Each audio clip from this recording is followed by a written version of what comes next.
regarding delegation, you've got to ensure that you've given clarity and that you're all committed to what it is that you're going to do, and only then can you hold them accountable. So if I explain a situation when I first went to Royal Naval Air Station Culdrose as the commanding officer, and I'd have a board meeting every month, and I know the sort of person that I am. I'm self-aware enough to know that I like to think I've always got an answer, and I don't mind saying it. If you add that to the fact that I'm now leading that organisation, that can be very disempowering for people around you, because firstly your position, and then secondly the way that you behave. So I did two things in that board meeting. The first was to make sure that I didn't do much of the speaking, so I got the secretary of the meeting to run the meeting, to make sure that he was setting the questions that the others were discussing at the board meeting. And the second thing was that I made a pact with myself, which was I would only speak by exception.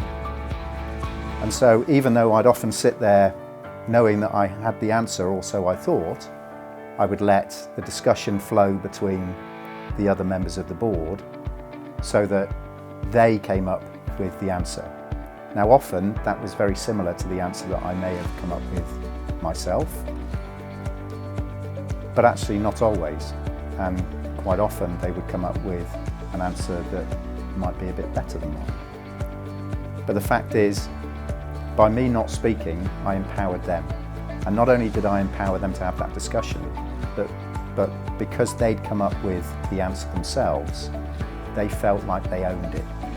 And when somebody feels like they own something, they'll deliver it better because it's theirs, they want to take care of it. If you just tell somebody to do something, it's your plan, and they won't. And I suppose the proof of the pudding was that within 6 months they were coming up with answers that I never would have come up with, and they were far better than I would have.